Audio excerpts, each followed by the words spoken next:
আমরা ভেবেই নিয়েছিলাম যে পুরীর শ্রী জগন্নাথ মন্দিরের যে ধ্বজার বা চূড়াতে ওই পতাকা পাল্টানো হয় আর নতুন করে পতাকা বাঁধা হয়, সেই নয়নাভিরাম দৃশ্য হয়তো আজ আর দেখতে পাবো না, কারণ আমাদের দেরি হয়ে গিয়েছিল। কিন্তু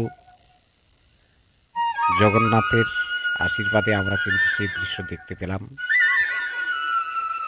জগন্নাথ দেব যদি দয়া করেন তাহলে অবশ্যই দেখতে পাবো। তাই আমরা শেষমেশ জগন্নাথের আশীর্বাদে সেই দৃশ্য দেখতে পেলাম। এই যে এটা হচ্ছে প্রভু জগন্নাথ মন্দিরের গর্ভগৃহের চূড়ো, বাইরে থেকে তুলছি, ভেতরে তো ক্যামেরা বা মোবাইল এলাও নেই।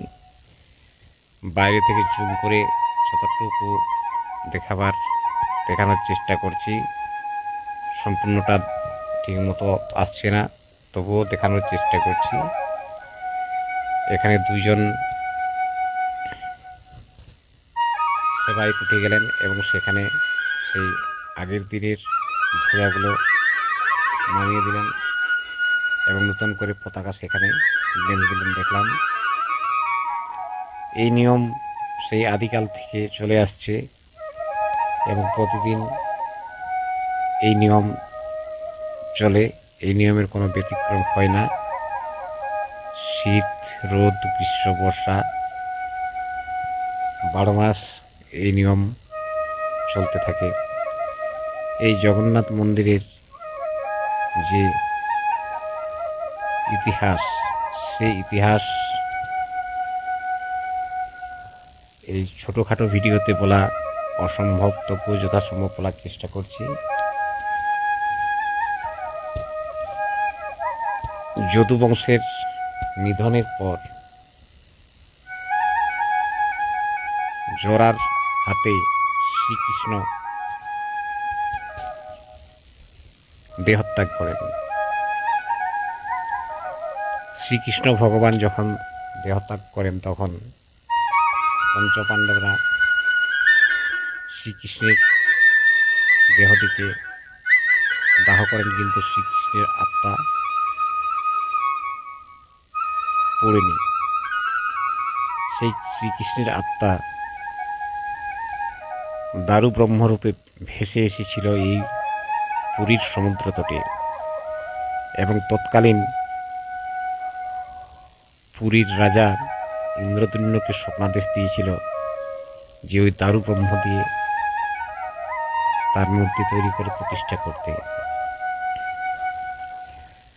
আবার স্বপ্ন দিয়েছিলেন যে নীলগিরি পর্বতে নীলমাধব আছে, তাকে নিয়ে আসার জন্য। কিন্তু সেই নীলমাধবের খোঁজ কেউ আর দিতে পারেনি। সেই ইন্দ্রদুম্ন রাজার একজন মন্ত্রী ছিলেন, তিনি খুব বিচক্ষণ ছিলেন।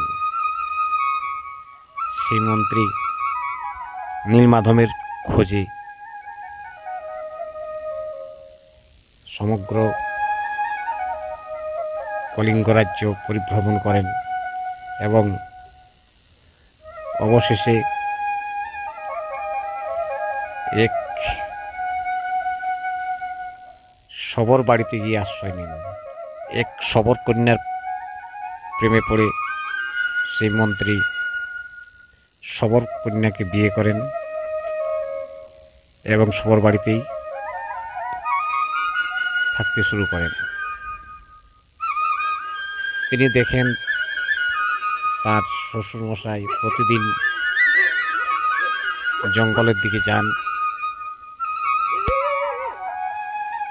এবং সারাদিন জঙ্গলে সময় কাটিয়ে ফিরে আসেন। তাই একদিন সেই শবরকন্যার মারফত তার শ্বশুরকে জিজ্ঞাসা করে সে কোথায় যায়। তার শ্বশুর মশাই বলেন যে ওই নীলগিরি পর্বতে নীলমাধব রয়েছে, সেখানে পুজো করতে যায়।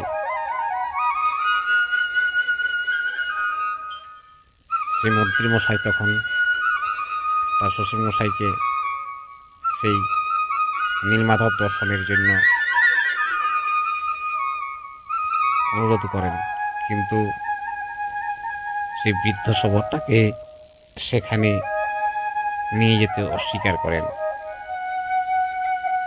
তারপর কন্যার অনুরোধে অবশেষে একদিন সেই তার জামাইকে অর্থাৎ মন্ত্রীকে সেই নীলমাধবের কাছকে নিয়ে যান, কিন্তু চোখে কাপড় বেঁধে নিয়ে যান যাতে ওই রাস্তা সে আর কোনোদিন খেয়াল করে আসতে না পারে। কিন্তু বিচক্ষণ মন্ত্রী রাস্তায় নিশানা ফেলে ফেলে যায় এবং নীলমাধব দর্শন করেন এবং পরে নীলমাধবকে নিয়ে আসেন জগন্নাথপুরীতে। সেই সময় শবরের সাথে অর্থাৎ তার শ্বশুরের সাথে তার বাগবিতণ্ডা শুরু হয়। সেই বাগবিতণ্ডার অবসান ঘটান স্বয়ং নীলমাধব জগন্নাথ দেব।